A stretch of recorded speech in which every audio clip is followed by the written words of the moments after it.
नमस्कार दोस्तों।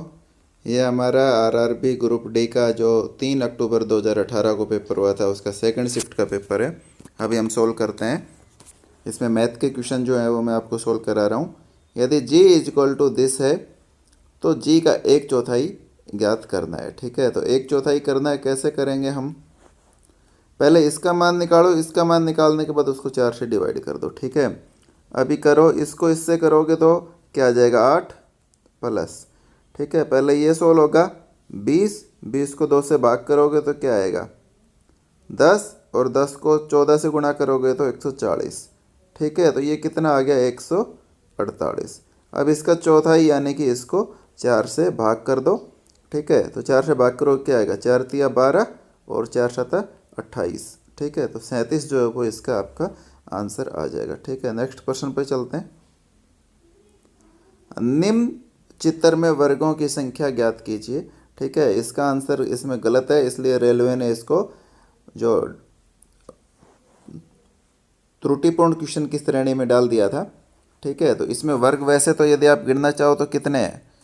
ठीक है, कि तो एक तो पहले ये देखो, ये आप जब भी ये ऐसी हो तो आप बढ़ाओगे तो आपसे सही होगा। ये एक है। ठीक है, ये खैचा, इससे कोई वर्ग नहीं बनता है। ठीक है ना। अब ये खैचा तो इससे 1 2 3 और 4, 4 नए वर्ग बन गए। कितने बन गए? 4 बन गए। ठीक है, अभी इसने फिर ये ऐसे मिलाए। ठीक है, तो इसमें क्या हुआ 5 नए, ये 5 थे और 5 ये बन गए। ठीक है, 1 2 3 4 और एक ये पूरा। ठीक है ना, तो 5 ये बन गए प्लस अभी नीचे एक वर्ग और किया इसने। ठीक है, तो ऐसे किया तो एक वर्ग तो ये हो गया, 2 ये हो गए। ठीक है, तो 2 वर्ग ये हो गए, यानी टोटल 12 वर्ग इसमें हमारा आंसर आ जाएगा। ठीक है, तो इसमें ऑप्शन था नहीं, इसलिए इसको डिस्क्रिपेंट क्वेश्चन में डाल दिया था। अगले क्वेश्चन पे चलते हैं। बहुत आसान क्वेश्चन है। 1475 रुपये का निवेश 5 वर्ष के लिए साधारण ब्याज की दर से 4% वार्षिक दर पर किया जाता है। प्राप्त होने वाला ब्याज कितना होगा? ठीक है, तो ब्याज पूछा है केवल, तो मूलधन कितना है 1475 टाइम 5 रेट 4, 4 है ना, और बटे 100। ठीक है, अब ये कितना हो जाएगा 20, 20 पंजू 100 और 5 से इसको काटोगे तो कितना आएगा 5 दूनी 10। अब देखो, जैसे 5 दूनी आया 2, तो आपके पास यहीं पे ही क्लियर हो जाना चाहिए कि इसमें 2 जो है केवल और केवल इसी में है, तो ये आपका ऑप्शन आएगा। आगे आप पूरा करके इसको देख सकते हो। 4 7 5 9 45, 2 5 और 5 5 25, 295 आपका इसका आंसर है। ठीक है, आगे चलते हैं।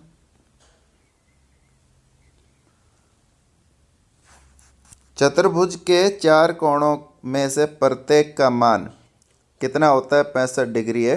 ठीक है, दूसरे 2 कोण भी बराबर हैं, इन कोणों का मान ज्ञात कीजिए। ठीक है, चतुर्भुज के चारों कोणों का योग कितना होता है? 360 होता है, हमें पता है। ठीक है, और किसी भी बहुभुज के कोणों का योग निकालना होता है तो हम कैसे निकालते हैं? n-2 गुणा 180। ठीक है, 180 से गुणा हो जाएगा n। यहाँ क्या होता है? भुजाओं की संख्या होती है। n क्या होता है? भुजाओं की संख्या। ठीक है, यानी कि आपको क्या करना पड़ता है, जितनी भुजाएं हैं उसमें से 2 घटा के और 180 से गुणा कर दो। ठीक है, तो चतुर्भुज में कितनी भुजा होती हैं? 4, 4 में से 2 गया तो 2, और 180 को 2 से गुणा किया 360। ठीक है, 2 कोण जो है एक चतुर्भुज के, यहाँ 2 है, 2 कोणों में से, ठीक है, प्रत्येक का मान 65 डिग्री है, तो 2 का कितना हो गया 130 डिग्री हो गया। ठीक है, बाकी 2 बच गए, उनका कितना बच गया 0 3 2, यानी बाकी 2 का जोड़ कितना बच गया 230, और वो दोनों भी क्या है आपस में बराबर हैं। तो एक कोण के लिए क्या करेंगे 2 से भाग, तो कितना आंसर आ जाएगा 115। ठीक है, तो ये आपका 115 क्वेश्चन आ गया। यहाँ देखो, हमें ज़्यादा लिखना पड़ता है आपको समझाने के लिए, लेकिन आप कोशिश करो जितना कम से कम आप लिखोगे। जहाँ पेन की यूज ना हो वहाँ यूज़ मत करो। ठीक है, क्योंकि कई बार है ना आदत होती है हम ऐसे राउंड करते रहेंगे, ऐसे करते रहेंगे, ये सब टाइम वेस्ट करता है आपका पेपर में। ठीक है, आगे चलो। ये मैंने अभी जितने भी पेपर कराए, ये ऐसा क्वेश्चन हर सभी लगभग पेपर में आया है। 1 विलियन में पानी की 320 ग्राम मात्रा में सामान्य नमक की मात्रा 31 ग्राम है। द्रव्यमान प्रतिशत द्वारा द्रव्यमान के संदर्भ में विलयन की सांद्रता की प्रतिशतता ज्ञात कीजिए। ठीक है, तो कैसे करोगे? नमक 31 और नीचे क्या होता है, इन दोनों को जोड़ के लिख देते हैं, तभी आपको क्या होता है, ये विलयन मिलता है। और विलयन ये कितना हो जाएगा, 351। ठीक है, और प्रतिशत के लिए 100 से गुणा। ठीक है, तो इसका सबसे आसान होता है, इसको सीधा भाग दे दो, आप काटने की कोई कोशिश मत करो। ठीक है, 351। अब इसको ये किस पे जाएगा, 9 पे देखोगे तो कितना जाएगा, 9 एकम 9 एकम 9, 9 पंजू 45, 4 9 27 और 4 31। यहाँ 3100 था, यहाँ 3159 हो गया, यानी कि नीचे जाएगा 8। ठीक है, अब देखो आपको 8 के ऊपर निकालने की आवश्यकता नहीं है, क्योंकि सारे जो आंसर हैं 8 वाले को छोड़ के सारे इसमें 9 से ऊपर हैं, तो ये आपके कोई आंसर नहीं होंगे, यही आपका टिक हो जाएगा। ठीक है, अब आप इसको सोल्व भी करके देख सकते हो, 8 के ऊपर करके करना चाहो तो, बाकी आपको करने की आवश्यकता नहीं है, बस ऐसे टिक हो जाएगा। ठीक है, आगे चलो। लगभग 50% क्वेश्चन ऐसे होते हैं कि जो इस तरह से इसमें सोल्व हो जाते हैं। दिया गया बार ग्राफ कंपनी ABC द्वारा पिछले 4 वर्षों में की गई स्टील बिक्री में प्राप्त राजस्व की जानकारी प्रदर्शित करता है। कंपनी का 2015 में कुल बिक्री राजस्व $1 मिलियन में कितना होगा? तो देखो 2015 में कितना है इसका,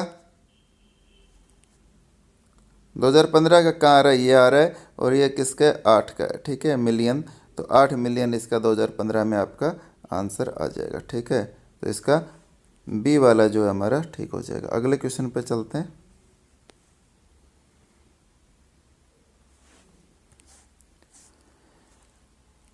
एक ही कंपनी में काम करने वाले 6 व्यक्तियों ABCDEF की आयु का योग 105 वर्ष है।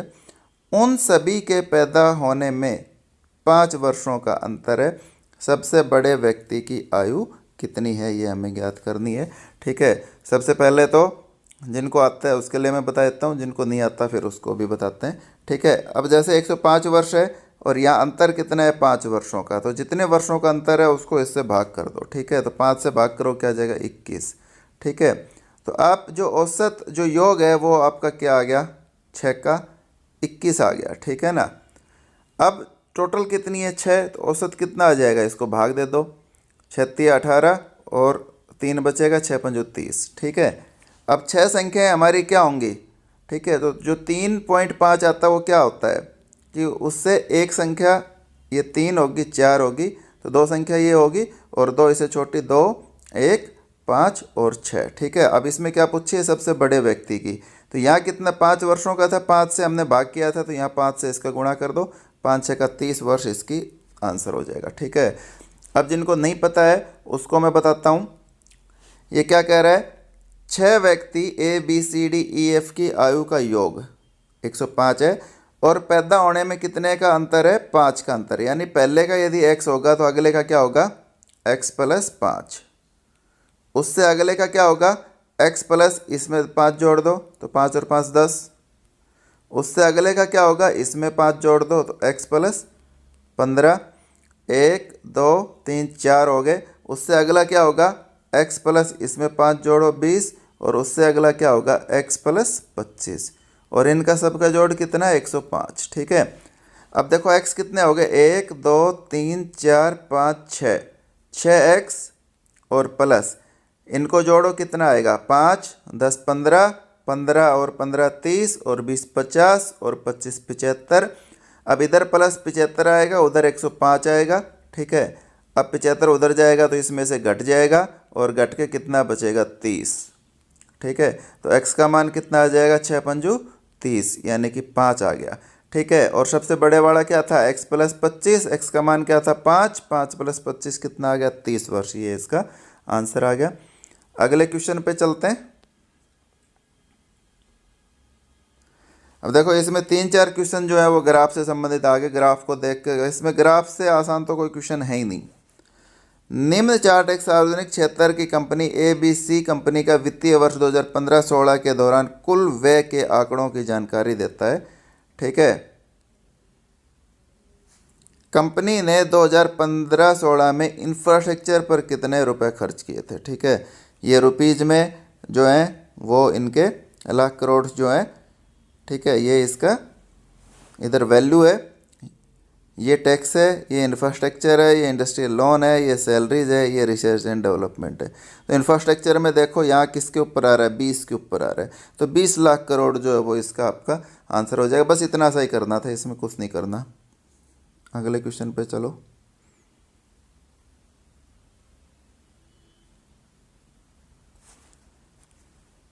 तीन अभाज्य संख्याओं में से पहले दो का गुणनफल 1437 और अंतिम दो का 1517 है। तीनों अभाज्य संख्याएं ज्ञात कीजिए। ठीक है, तो सबसे पहले देखो इसको, ये क्या कह रहा है, तीन अभाज्य संख्याएं एक्स वाई जेड, ये आपस में एक दूसरे से नहीं कटती हैं। एक्स और वाई का गुणा करता है तो 1147 आता है, और वाई और जेड का गुणा करता है तो 1517 आता है। अब यहाँ वाई जो है वो कॉमन है दोनों में। ठीक है, तो सबसे पहले तो देखो ऑप्शन से देखो, यदि मैं 47 और 61 का गुणा करता हूँ तो पहले 6 और 4 का गुणा करके देख लो कितना आएगा, 24। 6 और 3 का करोगे कितना आएगा, 18। 4 और इसका 12 और इसका 12। अब ये 1517 है, यानी कि ये जो पहले जो दो अंक आएंगे वो इससे कम होने चाहिए 15 से। ठीक है, तो 24 और 18 वाला तो ऑप्शन होगा ही नहीं, क्योंकि इनको जब गुणा करोगे ये इससे ऊपर जाएगा। ठीक है, तो ये दो ऑप्शन कट गए, अब हमारे दो बच गए। ठीक है, अब इसमें देखो 37 और 41, 37 और 41 सेम है, 21 और 37 है, 41 और 37 है। ठीक है, अब देखो, अब जब 21 और गुणा 37 इसको गुणा करते हो, ठीक है, तो अब इसमें देखो आप एक अंदाजे के लिए आपको यहाँ मैं एक घटा दूँ 20 और यहाँ बढ़ा दूँ 40। ठीक है, तो ये इसके लगभग बराबर आना चाहिए, लेकिन ये 800 आ रहा है, इसके बराबर नहीं आ रहा है, यानी ये मेरा आंसर होगा। ठीक है, और आपको डाउट लगे तो आप इनको गुणा करके देख लो। ठीक है, इस तरह से मान लो किसी को दिक्कत हो तो इसको गुणा कर लो, किसी को भी एक को कर लो। यदि इसको किया आपने, इससे आंसर नहीं मिला तो सीधी सी बात आपका यही आंसर होगा। अगर इसको किया आपका ये मिल गया तो फिर ये है ही आंसर। ठीक है, आगे चलो।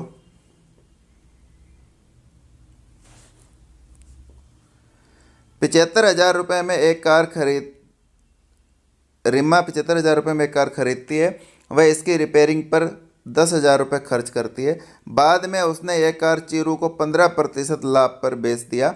चीरू ने इसे रित्तू को 10% लाभ पर बेच दिया। रित्तू ने कार खरीदने के लिए कितनी राशि खर्च की। ठीक है, अब देखो एक तो मेथड ये होता है इसका, 75,000 और 10,000 कितना हो गया, 85,000। 85,000 इसका क्या हो गया, क्रय मूल्य हो गया। इसने कितने पे बेची, 15% लाभ पर, तो 115/100। ठीक है, और इसने कितने पे बेच दी, 10% लाभ पे, तो 110/100। ठीक है, ये हम इसको 2 जीरो से 2 जीरो काटी, 1 जीरो से 1 जीरो काटी, और फिर 1 जीरो से 1 जीरो काटी, और इनका आपस में गुणा करेंगे। ठीक है, तो एक तो ये तरीका है। दूसरा एक देखो, मैं मान लेता हूँ 100 रुपये के ऊपर इसने क्या किया, इसको बेचा है, खरीदा है, सॉरी, इसकी मतलब कुल वैल्यू 100 होगी। तो इसने कितने पे बेचा है, 115% लाभ पे, तो 115 पे बेच दिया। इसने 10% लाभ पर, तो इसका 10% कितना होगा, 10वां हिस्सा, यानी कि 11.5। तो इसने 11.5 इसमें हम जोड़ देंगे। ठीक है, तो ये कितना आ जाएगा, 126.5। ठीक है, अब देखो यदि ये क्रय मूल्य 100 है तो ये कितने में बेचे, 126.5। ठीक है, बटे 100 और गुणा 85 के लिए 85,000। ठीक है, 2 जीरो से 2 जीरो कट गई, 126.5 गुणा 85। ठीक है, अब 85 को आप 17 गुणा 5 करके इसको गुणा कर सकते हो, ये आपसे इजी हो जाएगा। पहले इसको 17 से गुणा कर दो और फिर 5 से गुणा कर दो, तो ये आपका इससे आंसर आ जाएगा। ठीक है,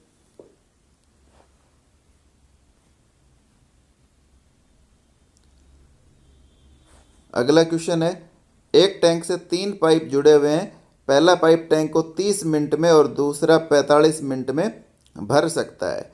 तीसरा पाइप टैंक को खाली करने के लिए है। तीनों पाइप खुले होने पर टैंक 27 मिनट में भरता है।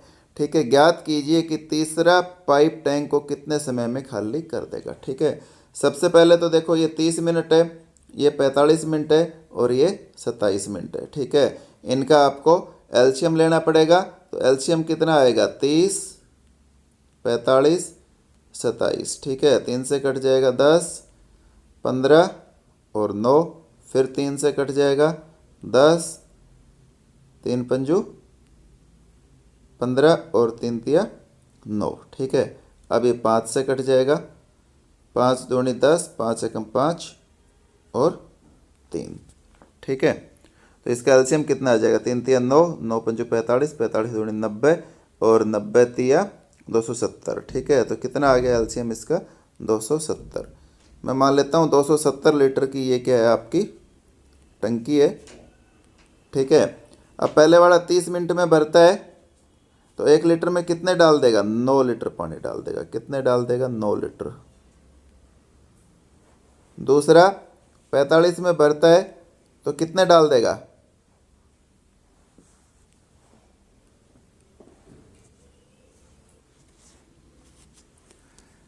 ठीक है, तो ये इसमें मिट गए थे, दोबारा बता देता हूँ। अपना एलसीएम जो था 270 आ गया था। ठीक है ना, यानी 270 लीटर की हमने क्या मान ली थी, टंकी मान ली थी। पहले वाला 30 मिनट में भरता है, तो यानी कि 1 मिनट में कितने लीटर पानी डालेगा, 9 लीटर डालेगा। कितने लीटर डालेगा, 9 लीटर। ठीक है, दूसरे 45 मिनट में भरता है। ठीक है, तो कितने लीटर डालेगा, 45 से इसको भाग करोगे तो 6 लीटर आएगा। ठीक है, ये खाली करने वाला मेरे को नहीं पता, x लीटर खाली करता है। और फाइनली जो जाता है, टंकी कितने में भरती है, 27 मिनट में, तो 27 में से भाग देंगे, यानी 10 लीटर पानी डलेगा। जोड़ कितना है, 15 लीटर, यानी डलना चाहिए था पानी 15 लीटर 1 मिनट में, लेकिन डला कितना, 10 लीटर। यानी कि निकालने वाले ने कितना निकाला, 5 लीटर पानी निकाला। कितना निकाला, 5 लीटर। ठीक है, तो 5 लीटर 1 मिनट में निकालता है, 270 लीटर उसको निकालना है, 5 से भाग कर देंगे, 5 5 25, 2 बचा 0, 5 का 20, यानी कि 54 मिनट जो है वो इसकी आपकी आंसर आ गया। ठीक है, तो 54 मिनट आपका आंसर होगा। ठीक है, अगले क्वेश्चन पे चलो।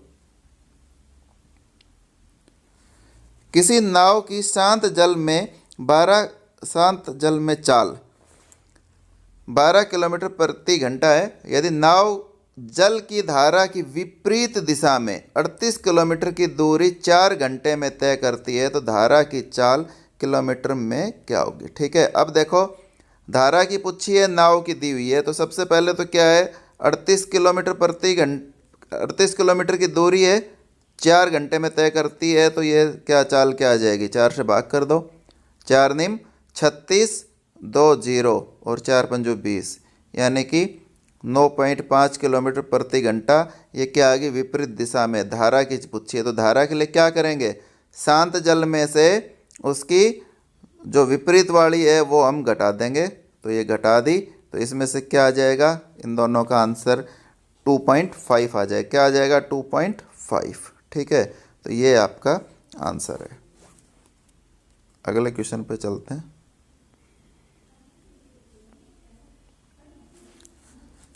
पांच लोगों के समूह में पहले 3 और अंतिम 2 की आयु का औसत का अनुपात 9:7 है। कितना है, 9:7।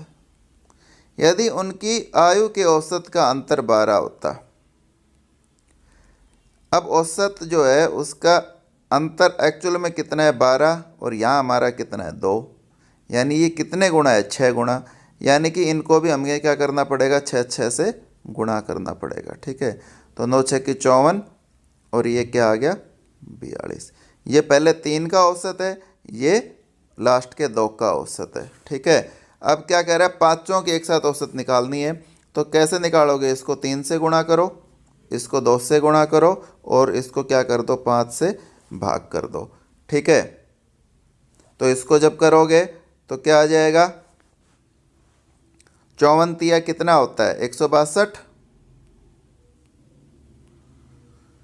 और 42 दूनी 84। ठीक है, 4 2 6, 8 और 6 14, सिलपाई 1, 1 और 1 2। ठीक है, 5 से इसको काटो, 5 का 20, 4 6, 5 निम 45, 49 आ गया। आगे आप जाना चाहो जा सकते हो, नहीं तो ठीक है, क्योंकि 49 इसी में है, बाकी किसी में है नहीं, तो ये इसका आंसर आ जाएगा। बाकी आप जाओगे तब भी ठीक है, आपको पता चल ही जाएगा। अगला चलो, लेकिन पेपर में नहीं जाना है क्योंकि आपके पास टाइम बचाना बहुत ज़रूरी है। दो प्राकृतिक संख्याओं का लघुत्तम समापवर्तक 432 है, निम्न में से उनका महत्तम समापवर्तक क्या हो सकता है। ठीक है, तो देखो महत्तम समापवर्तक जब भी निकालना हो क्या हो सकता है, ये इसने पॉसिबिलिटी के ऊपर पूछा है। ठीक है, तो इसके दो महत्तम समापवर्तक भी हो सकते हैं, लेकिन हमें जो छोटे वाला होता है वो ही लेना होता है। जब महत्तम समापवर्तक की बात आए तो दोनों में जो छोटी वाली संख्या है वो लेना होता है। ठीक है, अब देखो ये 12, 26, 34 और 32 ये इसके ऑप्शन दिए हुए हैं इसने। 26 से ये कब कटेगा, जब ये 13 दूनी 26, 13 से कट जाए, 13 से ये कटेगा नहीं, काट के देख सकते हो। 17 दूनी 34, 17 से भी ये नहीं कटेगा क्योंकि 17 दूनी 34, 9 और 2 नहीं कटा। ठीक है, यानी ये दो तो ऑप्शन हो ही नहीं सकते। अब बच गया 12 और 32, तो 12 से आप सीधा भाग करके देख लो। 12 तिया 36, 7, 2, 12 6 की 72, पूरा पूरा कट गया। ठीक है, और 32 से काटने के लिए क्या करोगे, पहले 8 चौके 32 होता है, तो पहले इसको 8 से भाग देख के देख लो। 8 पंजू 40, 3, 2 और 8 चौका 32। अब 54 भी जो है वो 4 से नहीं कटेगा, यानी कि ये 32 से भी नहीं कटेगा, तो महत्तम समापवर्तक क्या आ गया, इसका 12 ही हो सकता है। क्योंकि महत्तम समापवर्तक जो है वो लघुत्तम को पूरा पूरा काटता है, ये प्रॉपर्टी होती है इसकी एक। ठीक है, आगे चलते हैं। निम्न में से कौन सी संख्या 9 द्वारा विभाज्य है।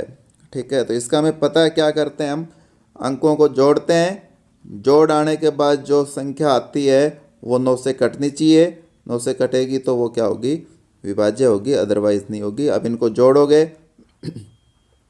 6 और 5 11, 11 1 12, 13, 14 15। ठीक है, तो कितना आया, 15 का क्या आ गया 6, नहीं कटेगा।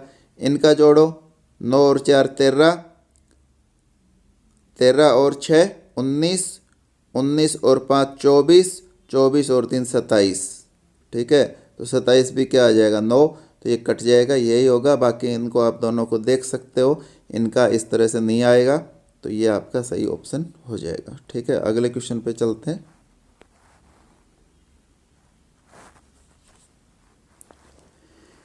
एक ट्रेन किसी स्टेशन से 40 किलोमीटर प्रति घंटे की गति से चलती है।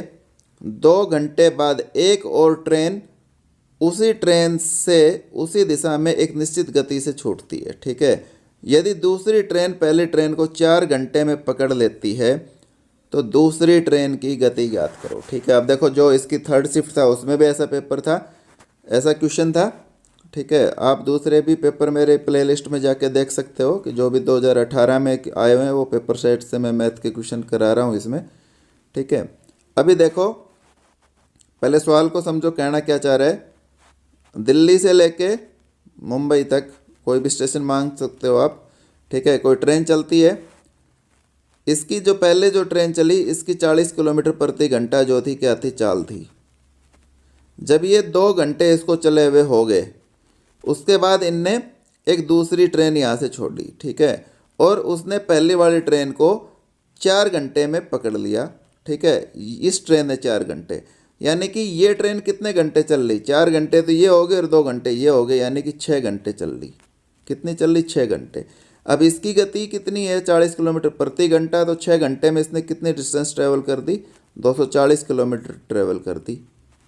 अब 240 किलोमीटर को ट्रैवल करने के लिए दूसरी वाली ट्रेन को कितने घंटे लगे, 4 घंटे। तो चाल पूछी है, 4 से भाग कर दो, तो 6 चौका 24, 60 किलोमीटर प्रति घंटा उसकी क्या हुई, स्पीड हुई, तब वो उसको जाके पकड़ पाई। तो ये इसका आपका आंसर हो जाएगा। ठीक है, अगले क्वेश्चन पे चलो।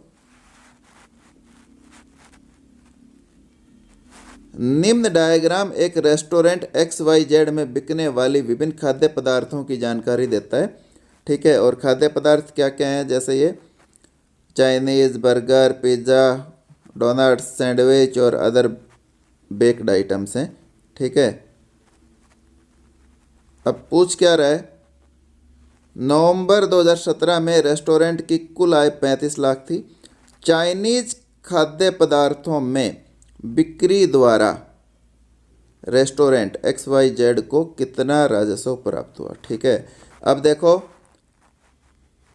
जो चाइनीज़ थे उसके अंदर कितना था, उसका चाइनीज़ के अंदर, चाइनीज़ में हमारा 5% था। कितना था, 5%। और 5% का क्या अर्थ होता है, 20वां हिस्सा होता है। क्या होता है, 20वां हिस्सा। तो 35 लाख को क्या करोगे आप, ठीक है, 20 से भाग कर दोगे। ठीक है, क्या कर दोगे, 20 से भाग। ठीक है, पहले 35 को ही कर लो, लगभग आपको पता चल जाएगा। ठीक है, 2 से करोगे तो क्या आ जाएगा, 17.5 आ जाएगा।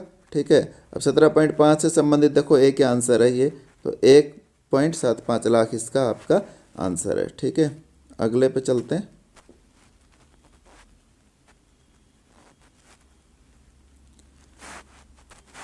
श्री ए हैं, उनने 28,000 रुपये का निवेश करके एक व्यापार शुरू करते हैं। उसके बाद श्री बी इसी व्यापार में 5 महीने बाद शामिल होते हैं।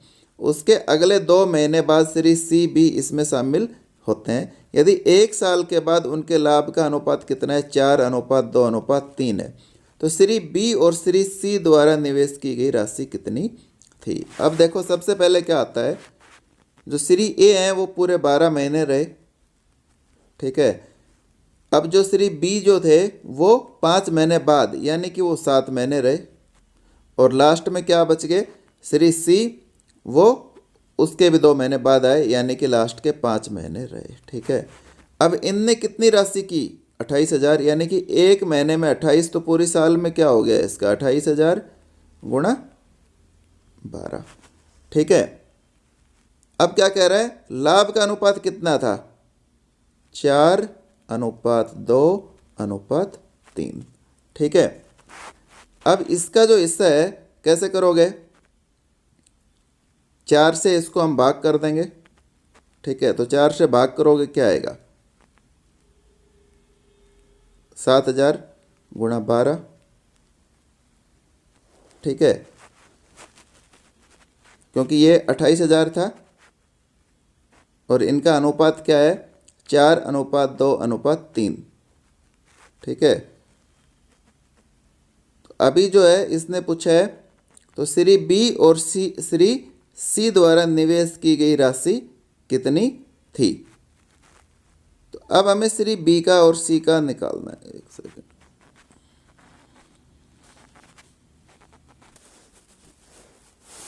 तो ये हमारा 7,000 गुणा 12,000 क्या आ गया कि x का मान आ गया इसके इक्विवेलेंट, जो है ना कि हमने a का निकाल लिया। अब हमें b का निकालना है। तो b हम कैसे निकालेंगे, क्योंकि ये हमने क्या किया था, ये अलग अलग थे, तो ये 12 महीने के लिए था, इसलिए हमने 12 से गुणा कर दिया। ठीक है, अब देखो जब हम b का निकालेंगे तो ये क्या होगा, अब यहाँ 2 से इसको मल्टीप्लाई करेंगे, 7,000 गुणा 12 गुणा 2, और 1 मंथ का निकालने के लिए क्या करेंगे, 7 से इसको डिवाइड। ठीक है, 7 से डिवाइड करेंगे तो 1000 आ गया, और 12 दूनी 24, तो 24,000 जो है वो बी की वैल्यू आ गई। ये आपका सही ऑप्शन हो जाएगा। अब सी का निकाल के देख सकते हो आप।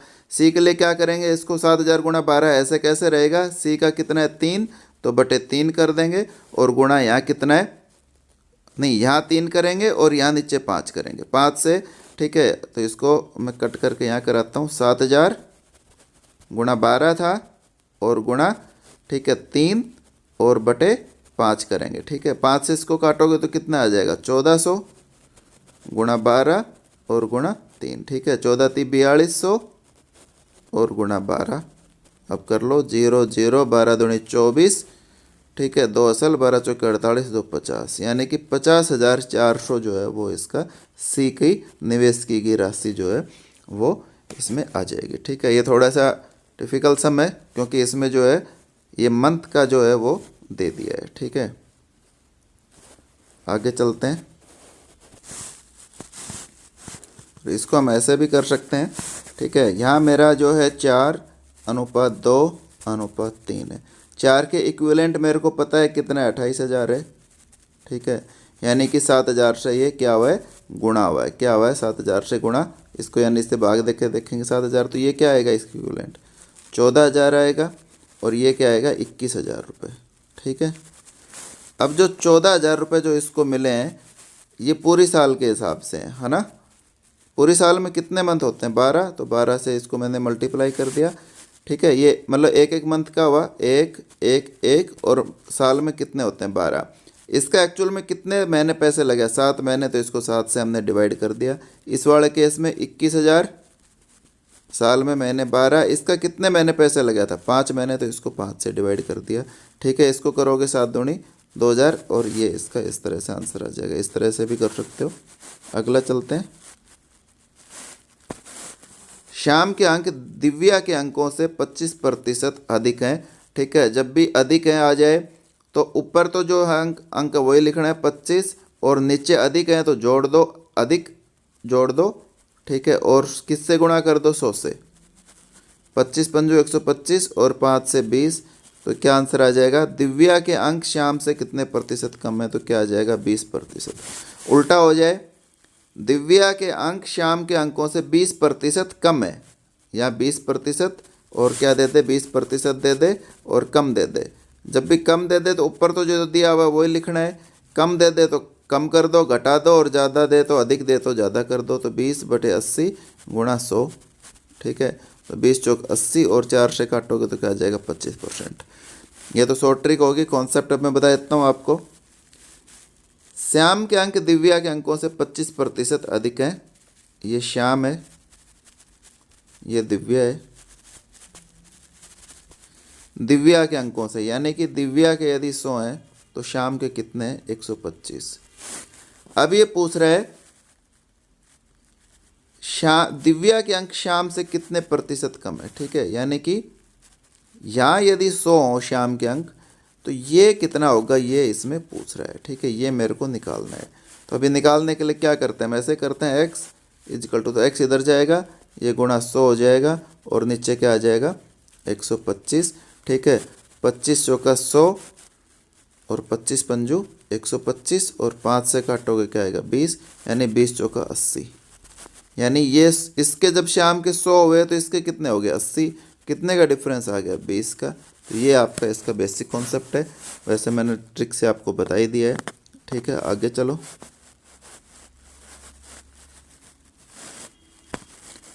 यदि 25, 35 और p क्रमिक अनुपात में है तो p का मान ज्ञात करें। ठीक है, क्रमिक अनुपात में हो या पूछ ले तृतीय अनुपाती ज्ञात करो, एक ही चीज़ है। ठीक है, तो क्या होता है b² करते हैं हम। क्या होता है formula, b² is equal to AC।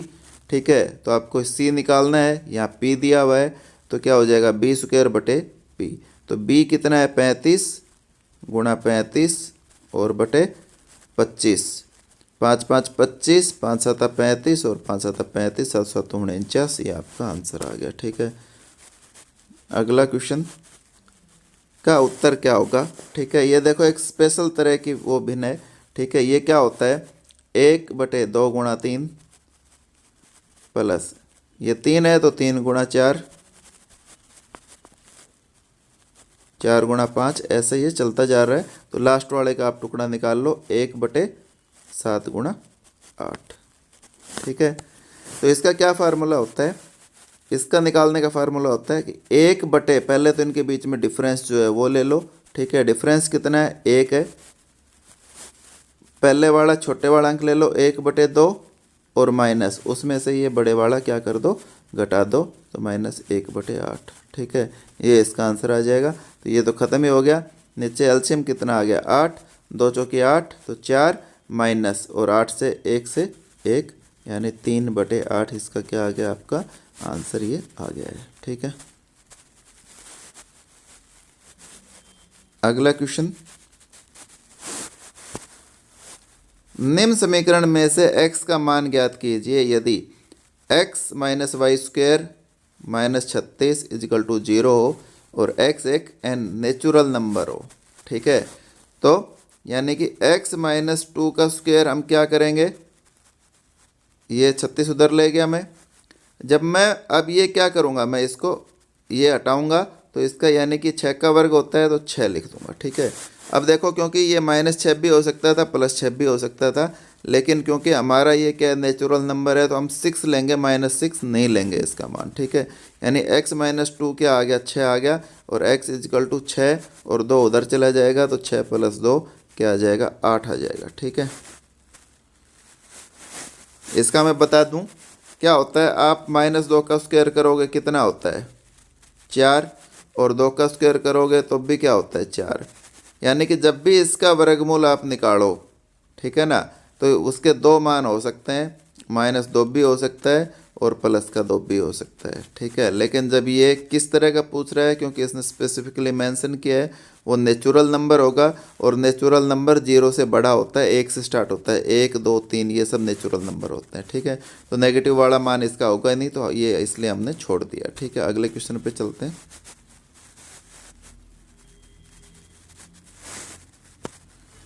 मैं एक निश्चित दूरी तक पैदल जाता हूँ और वहाँ से वाहन से वापस आता हूँ, इसमें कुल 13/2 घंटे का समय लगा। एक से ये यहाँ तक पहले पैदल गया और फिर यहाँ से वापस वाहन से आया, ठीक है। टोटल कितने का लगा, 13/2 घंटे इसको यहाँ टाइम लगा।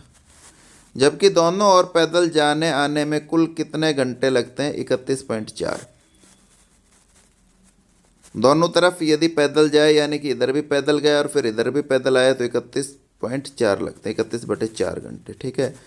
जब दोनों तरफ के 31/4 लगते हैं तो एक तरफ के कितने हो जाएंगे, 31/8 हो जाएंगे, क्योंकि इसको 2 से और भाग कर दोगे, इतना टाइम लगेगा, ठीक है। अब पूछ रहा है दोनों ओर वाहन से आने जाने में कितना समय लगेगा, ठीक है।